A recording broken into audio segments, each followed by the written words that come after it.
Hello everybody and welcome to Watch Me Go Broke. Welcome today to my review of the Q Timex GMT. This is a hotly, well, not anticipated, I don't think anybody really knew this was coming, just kind of a release in the vein of the Moon Swatch, where I think a lot of us were taken by surprise. Certainly doesn't have the hype of the Moon Swatch.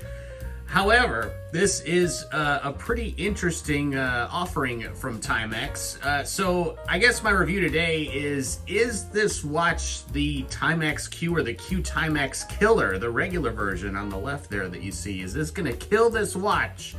Or ruin the line or what have you? But anyway here, the first things first, on my wrist today is the Sea Stern 62 MAS Homage. I put it on a black Tropic strap. It's my most comfortable Tropic strap. I'm trying to connect with this watch.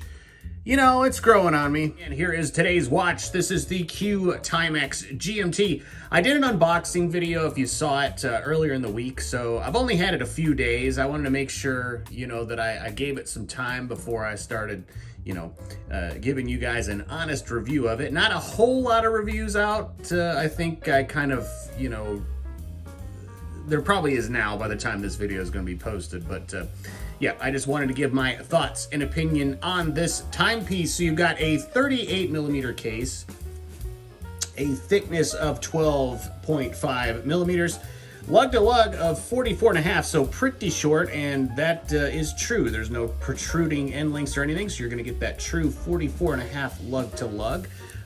The lug width is 18 underneath this hood here, but then it kind of juts out to 21.5 and tapers back down to 18 at the clasp.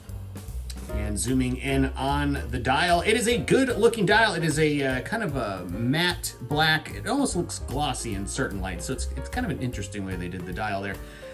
Black, jet black dial there. You've got Q Timex just below the 12 o'clock marker, and then GMT Quartz just above the 6, and then you'll notice at the bottom there, Swiss movement. Yes, this is powered by a Swiss GMT movement, which I was extremely surprised by that.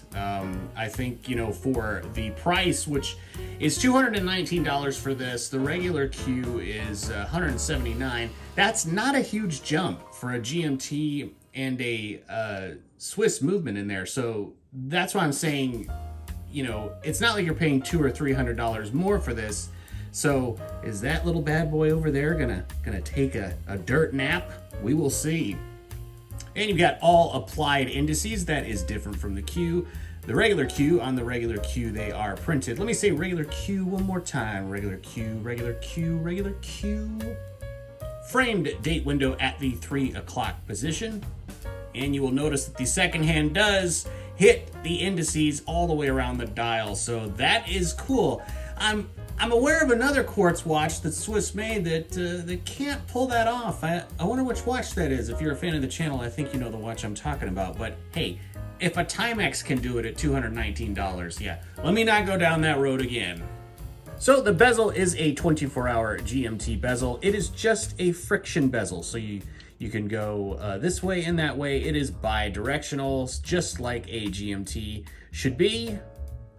So I guess this isn't a true GMT because it doesn't have the hour jump hand, but let me do the operation of the functions here. So first position does nothing. It's just a push-pull crown today for just 50 meters of water resistance. I think I mentioned that.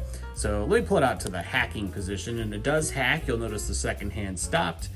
And then you have your normal time setting position. So let me go back around to 1010 here so I can show you what I'm talking about. So push it back in, it hacks. Second position, you change the date. Well, you do have an independent GMT hand, so you can set it anywhere you like. Now, it's not an hour jump GMT hand, it's a smooth sweep, so you kind of have to fiddle with it a bit to get it to read the correct GMT time or the second time zone that you want, because it will be slightly off, like if you're not setting it directly at, you know, like a 10 o'clock or 11 o'clock or something like that. You know, if you try to set the GMT hand and it's like 11:15, it's going to be impossible to really do that. But yes, but I digress. So rolling forward is changing the date. There you go. You can see that. Push it in, and she's ready to go. So as the same on the regular Q, the crystal is acrylic, an acrylic domed crystal. I think it's beautiful, very vintagey, you know, very, very, very cool there. High polished sides, you got some polish on the top there. So let's talk about this bracelet. This is a change from what is on the regular Q. Let me grab the regular Q. So there's the regular Q's bracelet. Personally, between these two bracelets, I think this one looks phenomenal. And it looks much better than this one does.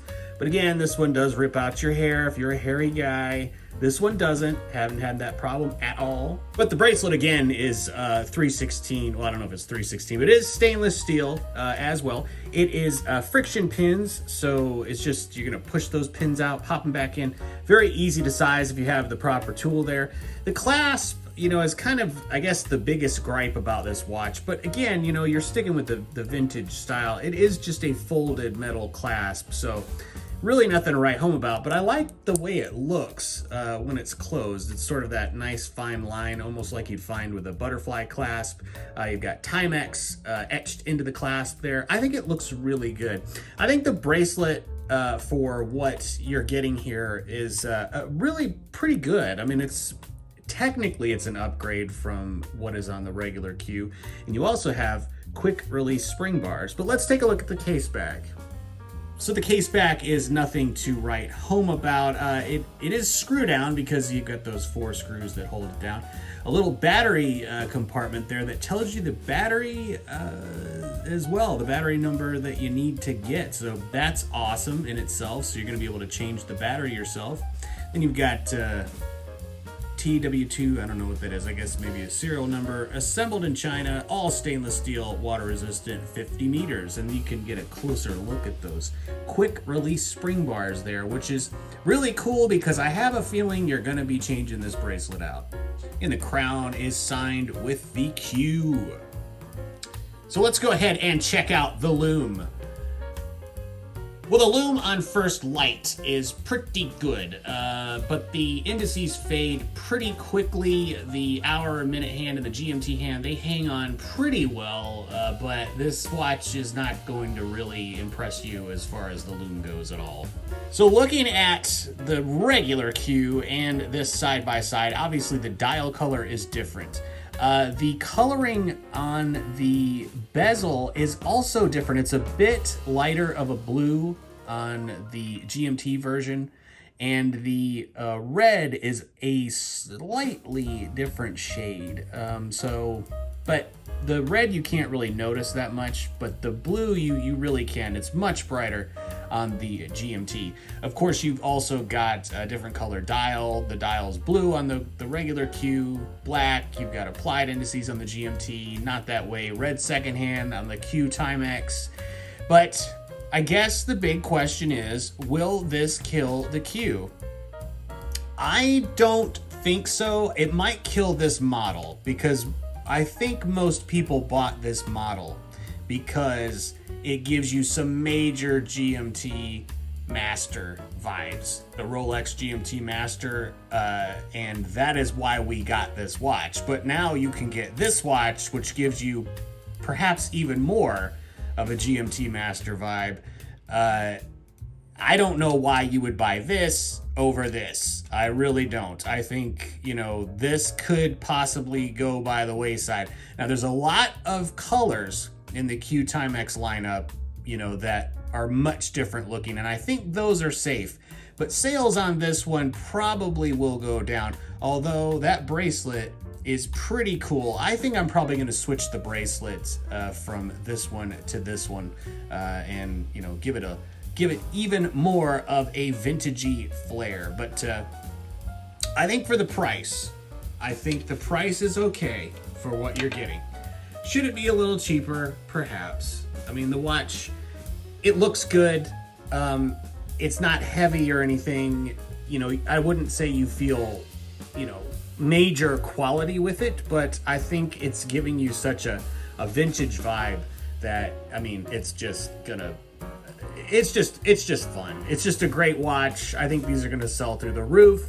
There's this version. There's supposed to be a Batman version that's coming out, but so far has not been released to my knowledge. And then you have like a black PVD on a rubber strap one, which is a pretty cool option. But for me, and I think most everybody out there, you know, you're always looking for a great GMT watch that kind of gives you those vibes of the original Rolex GMT Master. You know, the case is different, obviously. The hands are a little bit different, but it really does give you those vibes. It really does. And if you can get a bracelet that matches that even closer, I think you're going to be really, really happy with this watch. I haven't seen any QC issues on this watch. I heard some grumblings online that some people had maybe some QC issues. I haven't. This has been running great for the little bit of time that I've had it. And I think it's a great watch. Really no gripes. I mean, I'm fine with the bracelet. I am going to change it out, but I think they've really nailed this watch. I think it's great. And yeah, no complaints here. Well, that's all I have today, guys. Let me know what you think of the Q Timex GMT. Do you like it? Do you hate it? Did they go too far? Did they go too far in copying something, you know? Did they? Or is this original? I don't know. You tell me, guys, and I will see you next time.